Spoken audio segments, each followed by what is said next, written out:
Monsoon थबकल्यामुळे जूनच्या पहिल्या पंधरवड्यामध्ये पाऊसच नाही. राज्यामध्ये सरासरीपेक्षा 72% कमी पावसाची नोंद. आणखी 4 ते 5 दिवस राज्यामध्ये मान्सूनच्या प्रगतीची शक्यता नाही.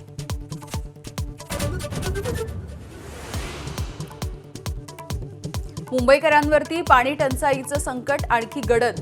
मुंबईतील धरणांमध्ये अवघा 10% साठा. पुढील आठवड्यापासून पाणी कपात 20% वाढवण्याचा महानगरपालिकेचा विचार.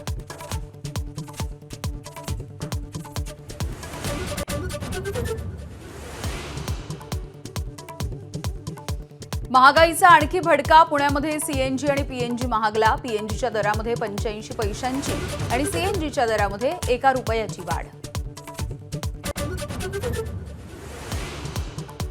तब्बल 20 वर्षांच्या नंतर काँग्रेसचे नेते पवनराजे निंबाळकर यांच्या हत्येचा निकाल आज लागण्याची शक्यता. माजी गृहमंत्री पद्मसिंह पाटील यांच्यासह 9 आरोपींचा आज फैसला. ज्यांना जायचंय त्यांनी खुशाल जावं. खासदारांसोबतच्या बैठकीमध्ये उद्धव ठाकरेंचा संताप. बाळासाहेबांची शिवसेना सोडून जाणाऱ्यांना पश्चाताप होईल. ठाकरेंची उद्विग्न प्रतिक्रिया.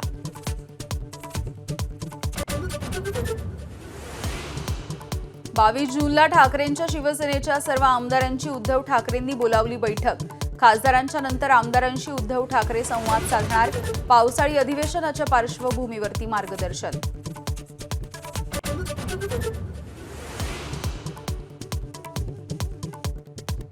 विधान परिषद निवडणुकीच्या प्रचाराच्या तोफा आज थंडावणार. 17 पैकी 6 जागांवरती महायुतीचे उमेदवार बिनविरोध विजयी, तर 11 जागांवरती 18 तारखेला मतदान. विधान परिषद निवडणुकीसाठी ऑल इंडिया काँग्रेस कमिटीच्या सूचनांकडे राज्यामधल्या बड्या नेत्यांनी पाठ फिरवल्याची चर्चा. काँग्रेसमधील अंतर्गत कलह चव्हाट्यावर. बड्या नेत्यांनी पाठ फिरवल्यामुळे निवडणुकीमध्ये पक्षाची पीछेहाट. संघाच्या नोंदणी कायदेशीर स्थितीबाबत माहिती जाहीर करा. कर्नाटकचे गृहमंत्री प्रियांक खरगे यांचं सरसंघचालकांना खुलं पत्र.